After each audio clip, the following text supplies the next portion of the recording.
Welcome to Anxious Like You, a podcast hosted by Micheline and Nadia, two therapists who are anxious like you.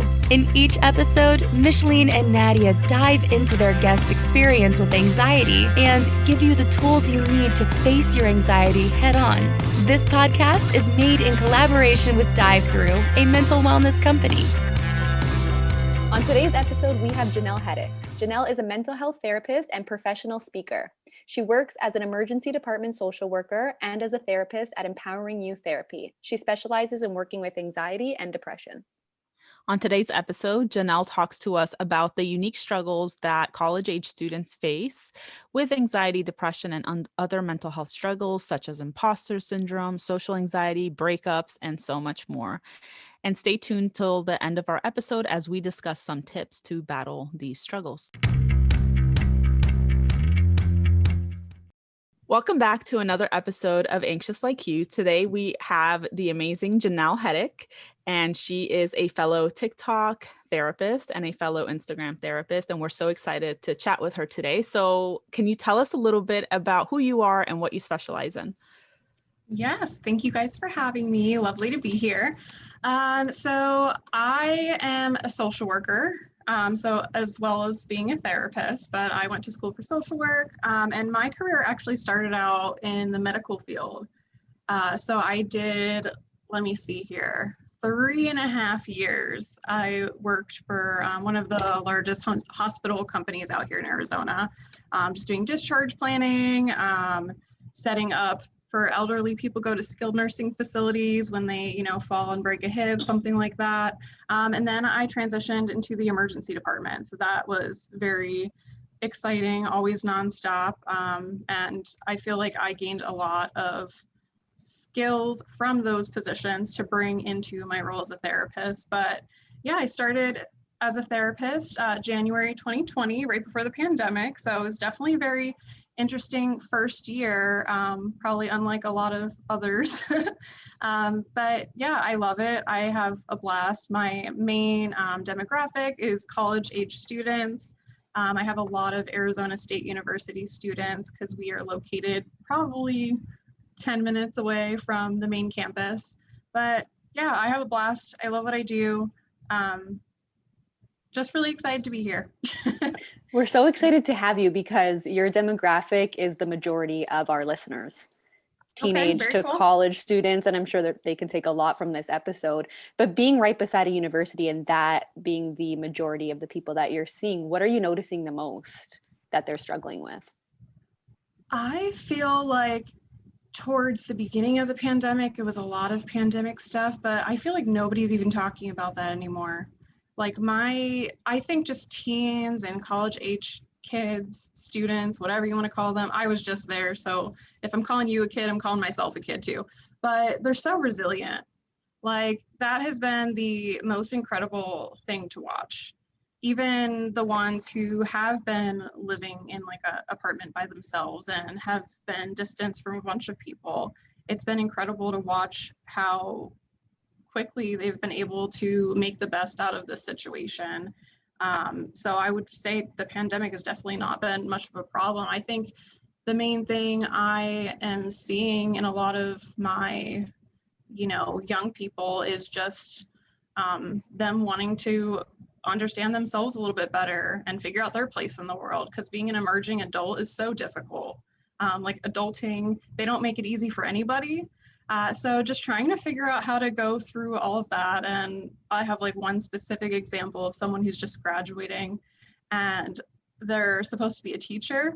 And it's so interesting because I think people, kind of like therapists, people don't see teachers and therapists sometimes as real people.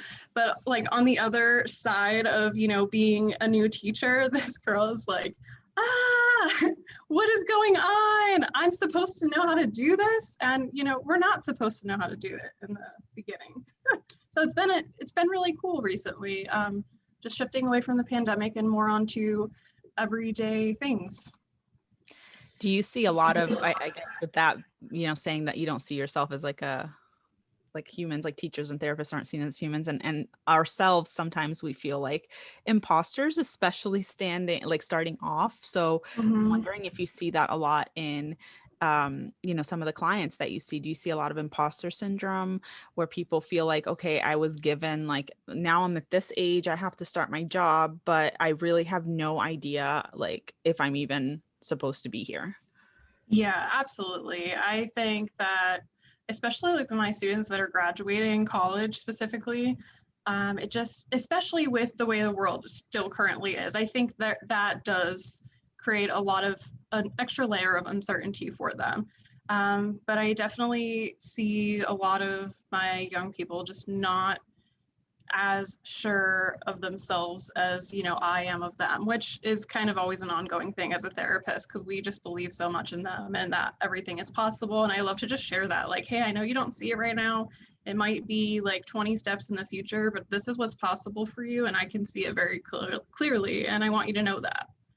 Yeah, that's really, it must be so helpful to have a therapist at that age, which I wish I did, because I'm thinking back to graduating university or almost graduating university and being like, yeah, I can memorize a textbook, but what the heck am I going to do in the field right now? Like, that imposter syndrome would take over. And then you would have people in your class and there's a lot of competition, so talking about it with them wouldn't be helpful. So good for students who are actually seeking out the support, if they can, if it's accessible to them, to have somebody there to say that, because that's helpful. Yeah, absolutely. I like that point that you mentioned, because I was actually about, my students' ages when I started seeing a therapist. I was 18 or 19.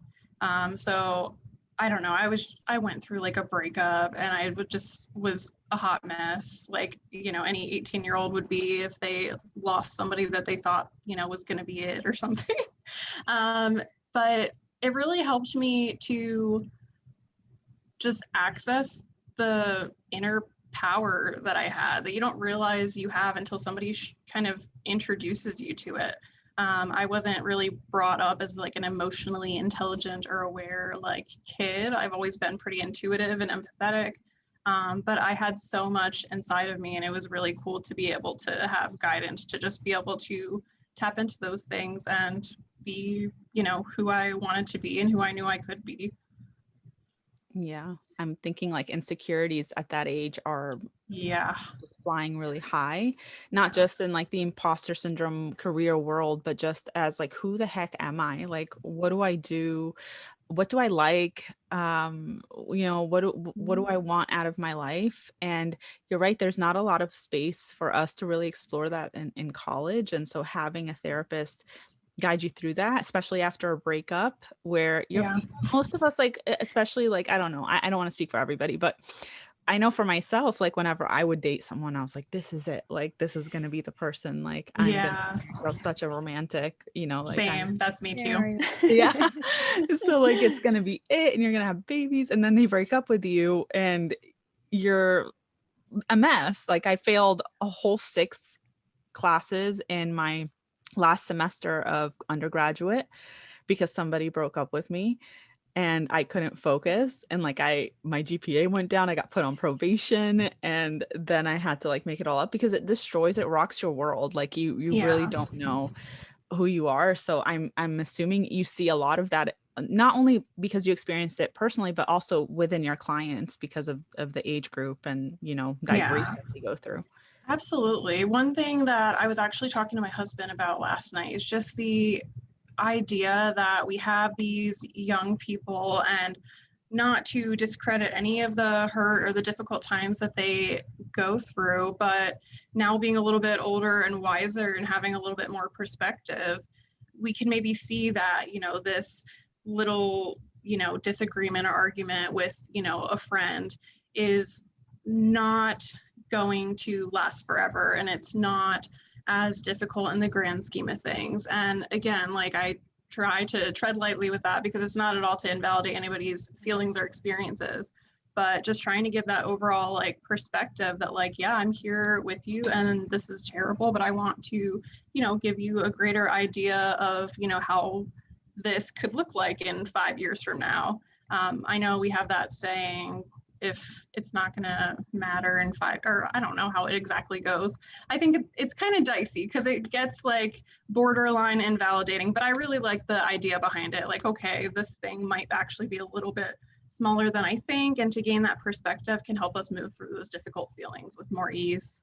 Yeah. It sounds like you're like selling hope, right? Like you're absolutely giving hope. dealers. You're not trying to invalidate somebody's like pain that they feel. And it's like, you feel this pain and your pain is valid. And we 100% like know that that's painful and it's grief no matter what age you're at. But we also, the perspective you're talking about, it's almost like, but there's hope.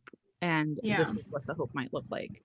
Yeah, absolutely. And also to your point about the breakup and just being young, and I guess we have a similar situation there, but it's hard to see beyond that. If you pictured your whole entire life with one person, no matter, you know, how short the relationship, how long it was, whatever age you are, that takes so much to overcome, to rewire your whole perception of who you currently are and your whole entire future, like your whole kids, marriage. Like if you envisioned it all, the heartbreak is real and it's gonna happen. But you know, we got a couple of living examples of how we can overcome and we can end up with the right people who are meant for us. Mm-hmm. With your students in sessions, do you share these personal examples? It depends on if it's relevant. Like if something's happening and somebody has a similar situation, I'll definitely share, because obviously we want to keep the focus on them. But if there's something that I can share to make somebody feel better, I absolutely do.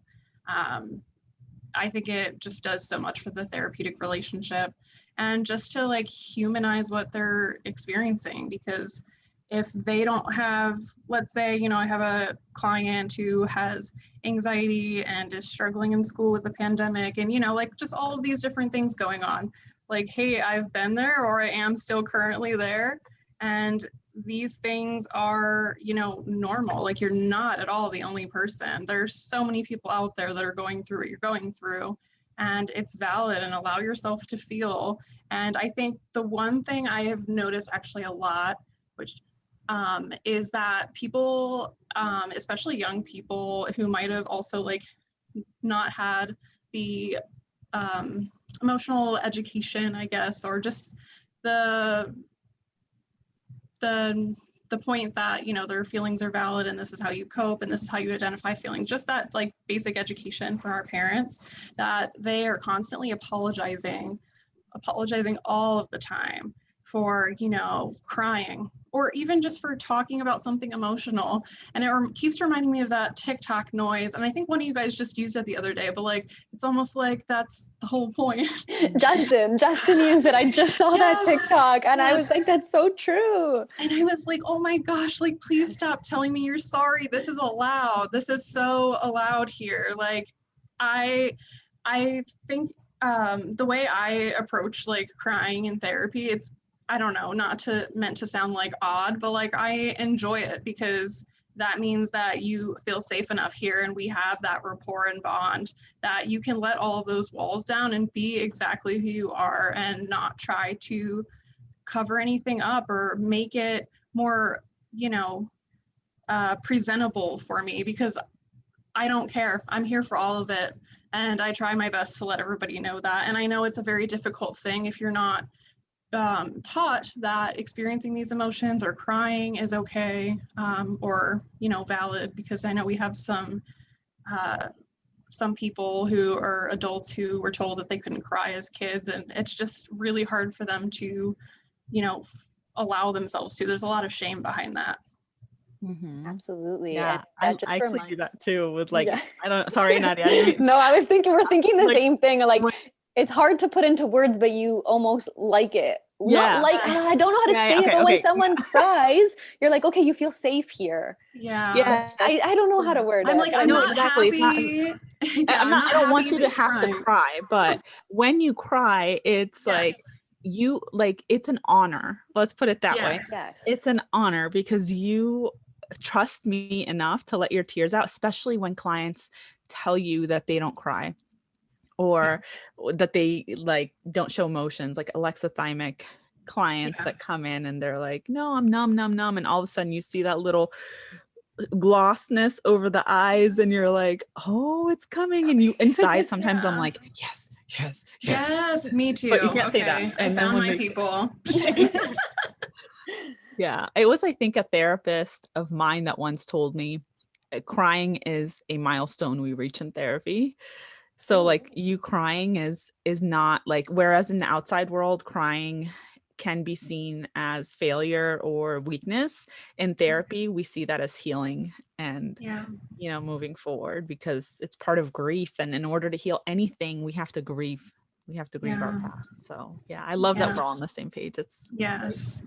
Yes, not happy that you're sad, but happy that you feel comfortable and safe here. I think that's the best way to go about it. Yeah.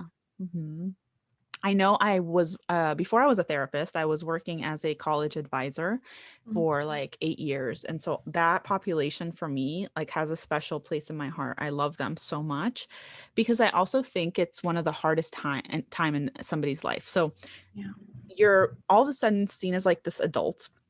You are going to college and are told to choose the major that is going to be your career for the rest of your life. You are expected to get a job. You're expected to live on your own most of the time, expected to make these new relationships, move away from home, keep up with everything at the same time. And your hormones are still going crazy. You're still growing. You're now learning what serious relationships are like. You probably go through a breakup or two. I remember people coming into my office for advice on like, what classes do I need to take to become a therapist, like to be a psychology major. And the conversation would steer into like, oh, my life. And it was always that way. I never spent less than 45 minutes with a student. And I just like got me thinking like, yeah, that is the hardest time, in my opinion, in somebody's life, one of the hardest times, because it's a huge transition and there's so many moving parts. How do you help somebody through so many different things all at once? Or how do you help them break up the pieces and start, you know, taking control? Yeah, it's challenging because I feel like things can definitely be very scattered, and if that's where it needs to be, then I just allow it. Like, just keep, you know, if you need to brain dump, you can brain dump, and then I can pick up pieces of what you're sharing and see if you feel comfortable starting at, you know, one place or another. Because it's hard. There are a lot of competing priorities and, just like you said, a lot of moving pieces. And you know, what is your biggest concern right now, or what is the thing that's, you know, on your mind the most, and just really beginning there.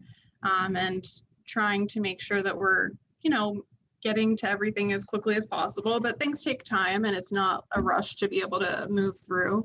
But I think more than anything, just having like a really safe space to, you know, have available to them to just try to navigate things. And speaking things out loud is way more beneficial than keeping things all up in your head. Absolutely. For me, I'm thinking back to this age, and it was scary for me because my whole identity was being a student. I was in school for so long. So like, sorry, I can't hang out with you, I'm studying. Sorry, I can't have a job right now because I'm so overwhelmed with school. Can't have a relationship, or if I do, it's very minimal because I'm focused on school. So graduating and having all this time, even with a full-time job, it was way less than what I was doing with school. So it's just like, who am I now? For so long, my identity was a student, and then transitioning into real life and not maintaining important friendships. And this is just personal. I know not everyone experiences the same. Yeah. But relationships and work and values. It was like a really hard time for me, at least. And I know a lot of my friends felt the same way. And I think a lot of people transitioning out of college or university feel that of what do I do now? Who am I? What do I care about? Yeah, that's a good point. And something that kind of came up in my mind as you were saying that is thinking about how, you know, that is your identity as being a student. And when something like grades come up and they're doing, you know, maybe poorly because of the pandemic and or struggling with their mental health, it feels like just the biggest thing. And, you know, like, how can I possibly recover from this? I am, and feeling just so much shame around that too, because if you are usually an A student and now you have Fs, like, and that is your identity, like, a lot of people take that and internalize that, like, I am currently failing, yes. I am a failure, and there's no recovering from this. So, and, you know, that, I think that that's what I see frequently with like teens, mainly teens, who really, you know, get stuck to that identity having like suicidal thoughts and like being very depressed. And especially when parents get hard on them and double down about, you know, you're better than this, you get A's, you don't get F's, you know, get it together. And it's like, please just like notice me. Like, do you see that I'm like retreating socially and I don't talk to you or make eye contact? Like, these are all very important signs, and they I don't know, I wish I could just shake some people, you know, like open up your eyes, pay attention.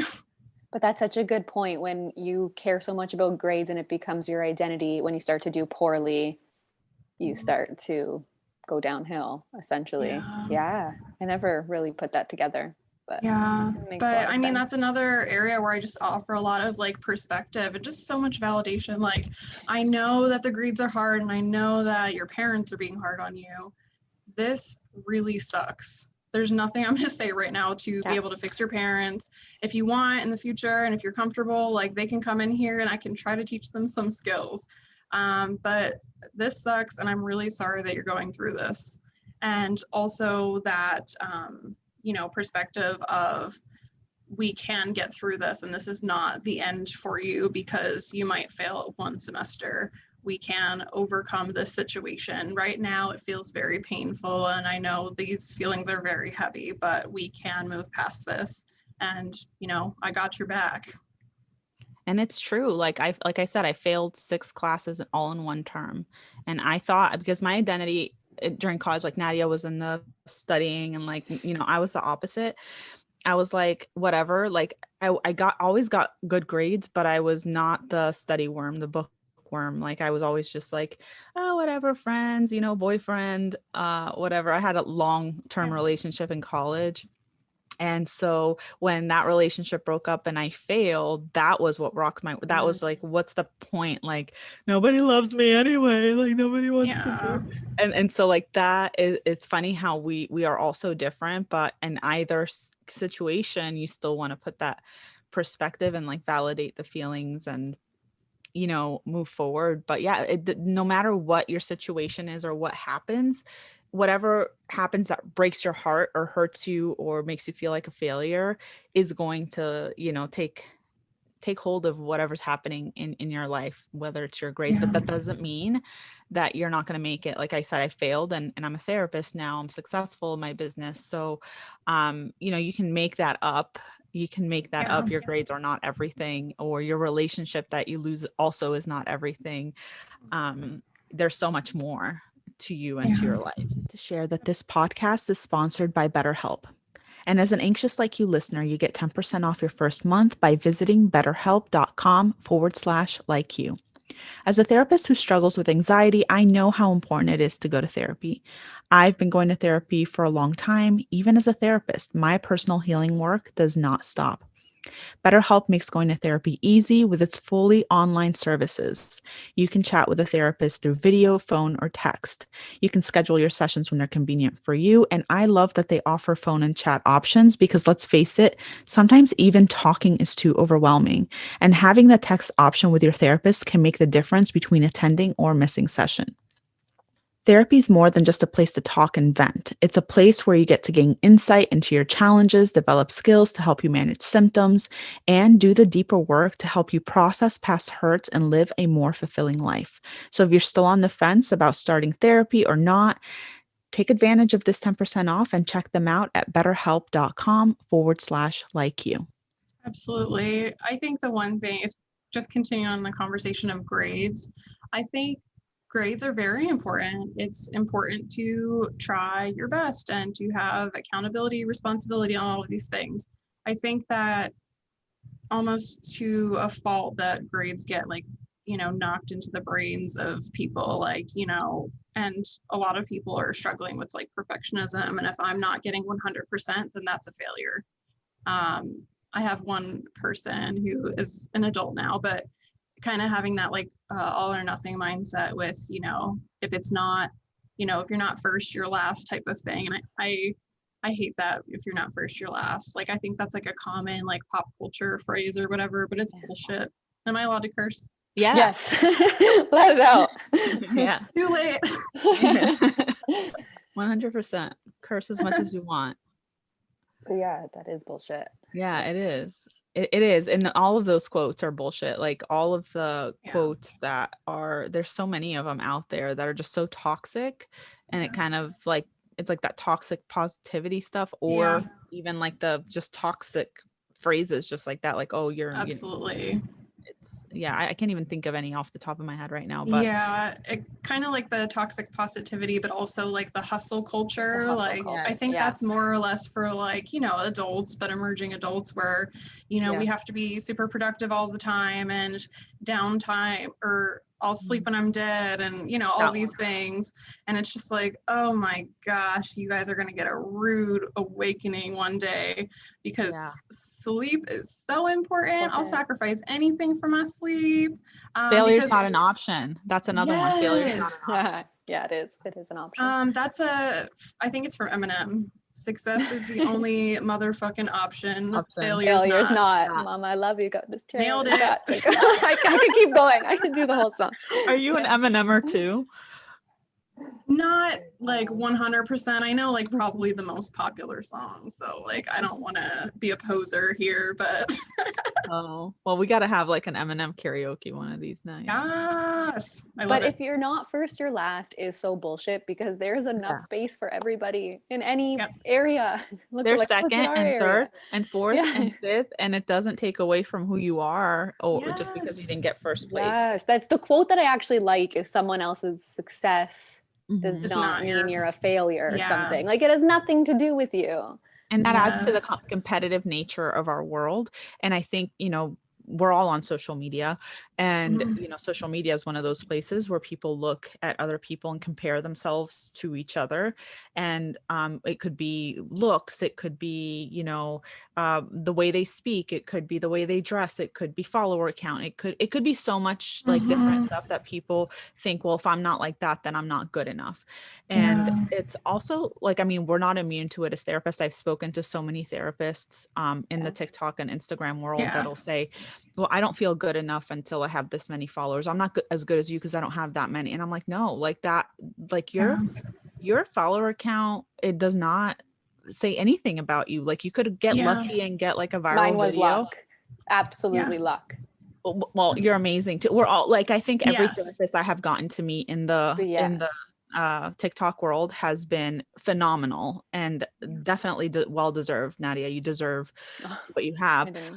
But at the same time, we cannot take away the luck of some people posting. Like, I know with one of my videos, it was total luck. Like, it was not a great video at all. It just went viral because it was at the right place at the right time, the right people. Exactly. The algorithm favored you. Or whatever, you know what I mean? And so it's really important to constantly remind ourselves of that, because like when we start comparing ourselves, and especially at that age, like when you're in college, you compare grades, you compare social media, you compare all of these things, and you start to internalize like, I'm not good enough because I don't have what that person has, or, you know, and I think, how do you handle that? Or how do you help somebody through that type of thing? Because it's everywhere. Yeah, I think it's just those gentle reminders, kind of like the quote that Nadia shared. Like, if, you know, somebody's success doesn't mean, you know, that's your failure. And I actually have one person that I can think of in particular who we were talking about like stuff for her career. She is probably, definitely been out of school for a little bit, but just hasn't really fully like believed that some of these things are possible, because when you look at people and you're just starting off and you're seeing that, you know, major success, and, you know, they're wearing the outfits and they got the hair did and all of this stuff, it can feel so far away. And I think that's really debilitating to a lot of people. So just trying to continuously share that message, whether it be with my clients or on my platforms, that like, you know, that's possible for you. So the one thing that I really like, kind of along the lines of that one quote, is that, you know, seeing another person being successful is just proof that it's possible for you too. Yes. Like, and I live by that so much. And I use that for imposter syndrome. So like imposter syndrome, comparison, whatever, you know, you're going through in terms of those two things. but them achieving 1 million followers or 3 million followers, girls, like, it's proof that it's possible. So I'm like, okay, these people are my inspiration. I'm going to keep doing what I'm doing, stay in my lane, serve the way that I'm meant to serve. And even if every single person had the same amount of followers and the same, amount of money, like, if we were all on a level playing field, we all have very different messages to provide regardless. So, and even if we have the same message, we share it in different ways where certain people might connect with me more, certain people might connect with you more. And I think that's just a really beautiful thing. And they're great messages that everyone should hear anyways. But this conversation had me thinking about comparison. And I was just having a session with somebody who had like extreme childhood trauma and was barely in school for like their early years. And they were saying, I can't stop comparing myself. Like, how come this person has these opportunities and they're graduating and I'm not? And I was like, girl, you spend so many years of your life trying to raise your siblings, trying to help yourself, trying to survive. You can't compare what they're doing right now to everything that you were going through. Like, it's not equal. Unfortunately, you're doing the best you can. You'll get there. Like, now you're trying to do what you can to get there. So comparisons are so difficult because we all start at different places. Yeah. And I have a couple people of mine that come to mind when you say that, because just the same thing, like, why are they having this luck with, dating or, the career stuff? Like, why are, they doing this? Why can't I be there? They must be doing something right and I'm doing these things wrong. And, for people who have experienced trauma, and I feel like especially before your brain has developed, so when you're children, you are not on a level playing field, and that's not your fucking fault. Like, I'm probably gonna cry talking about this because it makes me like so upset that they have to feel this way, because you didn't choose to be in those situations that you were in. You're a victim of your circumstances, and it literally sucks. Like, there's no inspirational quote or message to share. I'm so sorry that you have to feel this way, and I can't take it away from you, but I'm gonna sit here with you when it sucks. Yeah, I love that. And I love how passionate you are and how much you truly care. You gave us goosebumps because it's so powerful to have helpers who actually want to help, to have helpers who actually care and love, and you can see that in you. And I think your clients are extremely lucky to have somebody that's on their team. Oh my gosh, I would love it if you were my therapist. Like, felt this like advocacy, Yeah. And that brings me to this other quote that I hear all the time, which is like, I don't know if it's a quote or if it's just something people say, but oh, well, it made you stronger. What didn't kill you made you stronger. And they use it to, I know it's supposed to help. Yeah, it's supposed to be empowering. But it's not, especially for trauma survivors. And we're talking about that timeline. It's like, I didn't need to go through that to be strong. I could have been strong in other ways. And, I can develop strength in other ways. So those types of things that are so toxic and like kind of like what you were saying, it's like, that sucks. Like, there's nothing, you don't need to say anything when somebody is bringing that to you, because you don't need to find the silver lining. You just need to hold space and be like Janelle, just, hold space. Be present there. Yeah. Like, show them that you care. Well, even before I became a therapist, I was guilty of always needing to say the right thing to my friends when they were struggling. So if you're listening to this and you have a friend who's coming to you with something that just sucks, it's not necessary to try to find the silver lining or tell them the positives or say at least or look at it this way. Instead, just sit there with them and ask them what they need. Yeah. No, I was going to say the same thing, but you just took it right out of my mouth. But also just the idea when, going to friends who are struggling, like asking them what they need. Like, you don't have to be a mind reader. It's not possible. Even if you wanted to be a mind reader, you're not going to succeed. But what can I offer you right now? Do you need a shoulder or do you need a solution? And just listen to what they are sharing. And if they need a shoulder, then like zip it and just be there. Like, I think that's one thing I hear a lot too with clients. Like, I can like cry all day long, but like I have no idea what to do with other people. And it's like, you don't have to do anything. And people are so mind blown by that response. And it's like, literally just stop talking. Don't say anything. Yeah. It's really just about holding space. And if you feel like you have to say something, I think reflecting the feeling or just reflecting what you see, be like, that is angering, or that is really heartbreaking, or, you know, like, oh my gosh, that looks like it hurt you so much. Like, what can I do? Just like reflecting what you see, like call it as you see it in an empathetic manner, can be so much more helpful than saying something like, well, it'll be fine. Yeah. I don't know that. Nobody knows that.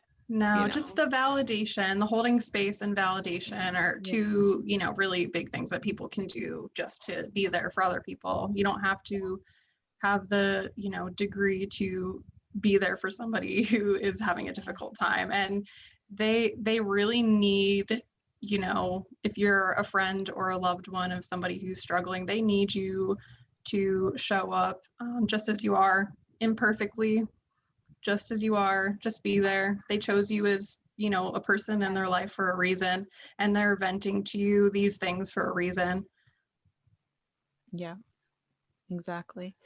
So that's obviously, you know, all kind of intertwined with, you know, the age. I mean, we all experience what we're talking about right now, but kind of bringing it back, because when we are in college and we have so much pressure, and it's hard to find people to talk to or find people who can support us or say the right things. I guess it's really helpful to know that you don't have to say the right things. You can just be a friend and just be there with somebody, and that could be empowering for both people, because one, it releases so much pressure off of you having to comfort someone, and two, it gives them what they're probably needing anyway. Unless they tell you, what should I do? Like literally tell me, what should I do? That's like another another story. There's from Brene Brown's The Gift of Imperfection, there's I'll totally butcher it, but essentially it's along the lines of like shame like dies when we allow ourselves to like express vulnerability. So, you know, you being there for somebody and just listening and having that space like makes them feel less ashamed of themselves for experiencing a difficult situation or emotions, and you're giving them so much more than you realize that you're giving them just by literally sitting there. I feel like not most of the job, but like a decent part of the job of being a therapist is just having that connection and making them feel so comfortable and having that rapport. And if you don't have that rapport, I know there's some statistic, but like it's likely that it won't work out if you don't feel safe and you don't feel that connection with your therapist. Right. Yeah, they need 100%. To teach this in school. They do. Like how to be there for somebody, because this is a life skill everyone needs. Yeah. I couldn't agree more. I wish that, you know, wave my little magic wand and stuff like that would be happening. It's funny that you mentioned that though, because something that I want to pursue, I've been wanting to do public speaking and stuff like this, and podcasts definitely helps me get in the swing of stopping my and you know, and you know, the I just did it, you know, again. But anyways, it helps me get a lot better. But just being able to share content that's very meaningful. Like I would like to speak at schools and mainly towards I guess 50-50, but I really would like to get in the ear of parents.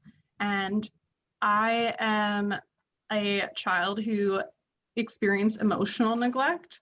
And that is something I'm honestly so passionate about right now. And it's just mind boggling, like how many people have experienced the same thing. But I almost, the working title for like an online course that I want to do in the future is going to be called How to Not Emotionally Neglect Your Children. Needed. Very straightforward. And exactly. And then, you know, on the other hand, like if you've experienced this, like what are some things that you can do if you can't afford seeing a therapist and whatnot. But just, you know, putting things out there that are tangible and possible for people who can't have access to services, I think is another thing that I'm excited about working towards in the future. I love that. I think that's so necessary, especially because they don't teach it in school. So just to have the accessibility and resource out there. Yeah, for sure. Yeah.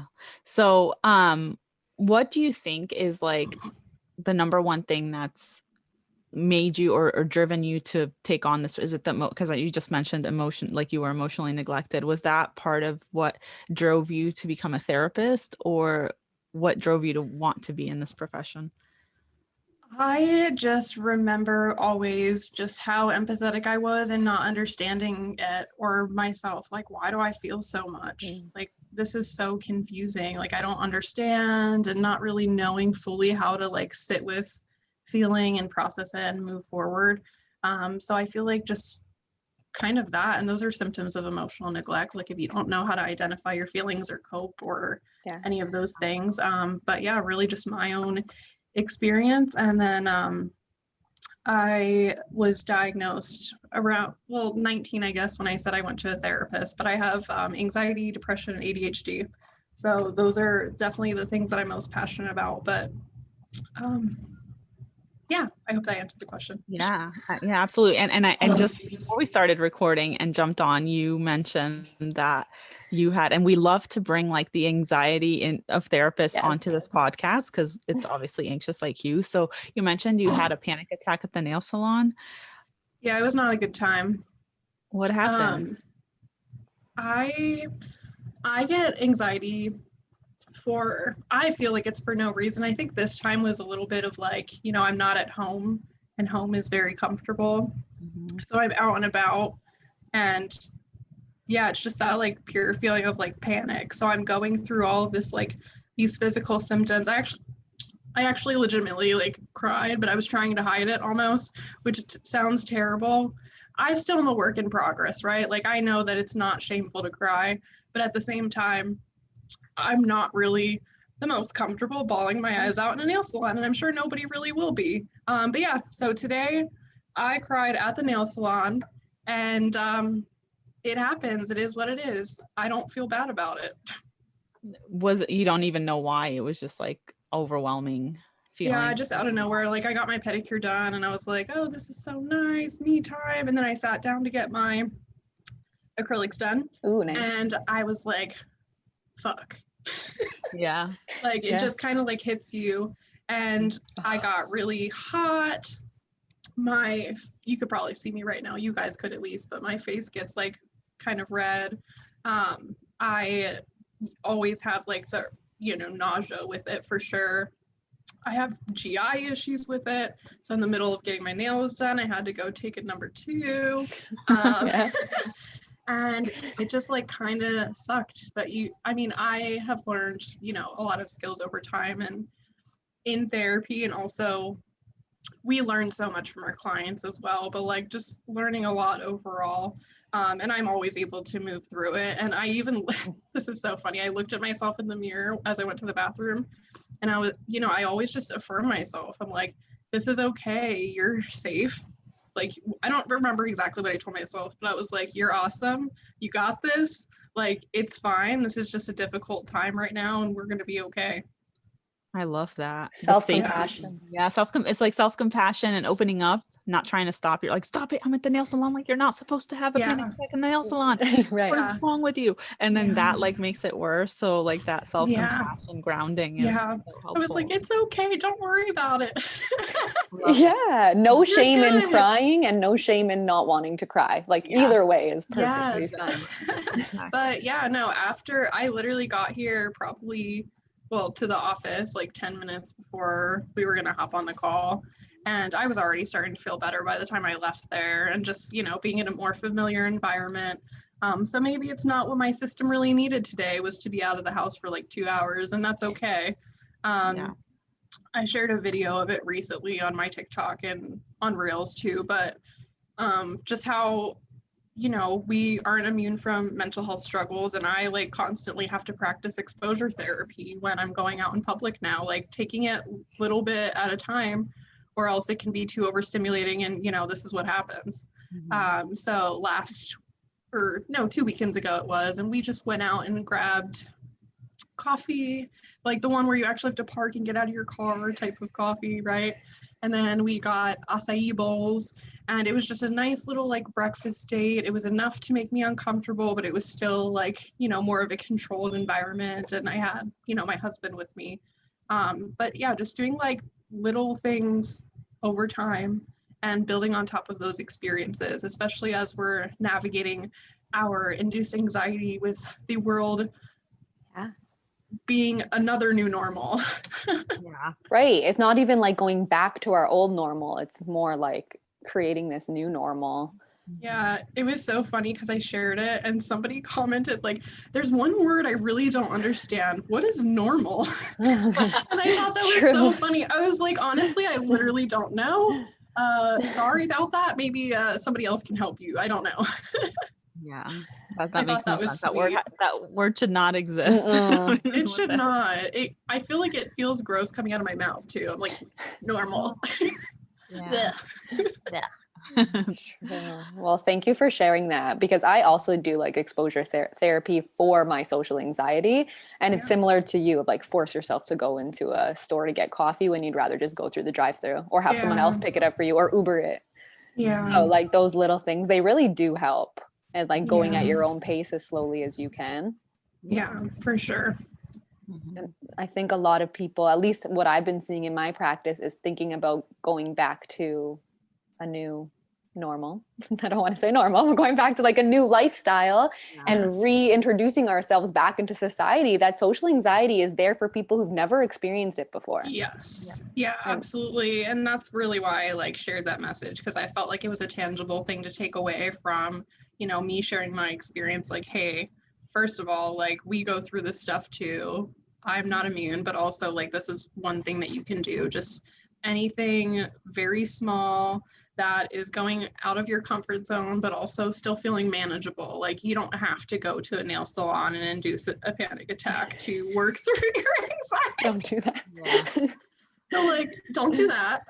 But just anything small, like the gas station. I know some people have, different levels of how they're feeling about the pandemic. Like some people are petrified and some people are, whatever, like they don't care anymore. And wherever you fall on that, like it still can be difficult when going back into public. So if you are absolutely petrified, like what is one small thing that feels achievable and realistic to you? It doesn't have to be like, don't look at what anybody else is doing. That literally does not matter. This is you.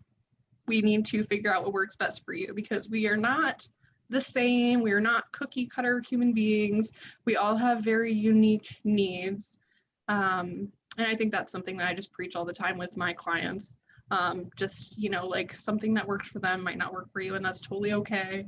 Here are like a couple of skills. I want you to tell me which ones you felt like, felt good to you, and which ones made you more anxious. Even I have some people like with certain skills, like some people hate 5 4 3 2 1 because it makes them more anxious. And I'm like, oh, that's okay, we'll find something else. There are so many different grounding tools available. I love that. What works for one person doesn't work for everybody. So like finding yourself in the exposure thing, I think that's a question that a lot of people ask. It's like, well, how am I supposed to do this? And the baby step tip is really helpful. Like pick some, it's almost like you're creating your own hierarchy of like, what's the most scary thing and what's the least scary out of the scary things, and just maybe start slowly exposing yourself. With the pandemic, slow and steady. I'm not sure I understand. Oh, my Siri doesn't understand. So if you guys heard that, my watch is talking on the podcast too now. Thank you. But yeah, like with the pandemic, I was one of those people that hibernated all of the whole year. And I started ordering my groceries in and all of that. And then I started going to the grocery store again after I got my vaccine. And it was scary. It was scary. I would double mask. I thought about wearing my face shield on top of that, but then my social anxiety came in and was fearful of judgment by others. So I didn't. But I would go in there and I would just like look around. If somebody was like walking too close to me, I'm like, so you can't judge yourself for those things, because I think now, especially as the world reopens and we come into this new normal, quote in air quotes. What else can we use? Normal. I think we could call it a new chapter or a new season. Chapter. Thank you. Yeah, new season. I like that. Next season of our life. Yeah, new season. It's gonna take a lot of adjusting and a lot of figuring ourselves out to see what works now, because it might not be the same as what worked before. Yeah, absolutely. And kind of going back to like the self-compassion, we need to meet ourselves where we're at and no further. And again, it can be a comparison thing. Maybe it's not. Maybe you're not even comparing to somebody else. Maybe you just have this greater expectation of yourself that you're not meeting. Like, we need to try to be as kind and gentle as possible. Like, where are we currently at? Okay, let's start from there. Let's not pretend like we're 5 steps ahead and do that scary, thing that's going to completely overstimulate us. Like, stay exactly where you're at. And I really like that, list that you mentioned. Like, list out all of the scary things and put it in order, least scary to scariest. I think that's an incredible tool. And just start with, number 1, the most manageable thing, and go and do it and build up on those skills over time. And even if you need to do number 1 10 times, like, you need to do what you need to do for yourself. Pay attention to what you're feeling. Like, check in, like, how is this going for me? And just keep going from there. But I think that was a really great, tip to pull out of this episode. Yeah.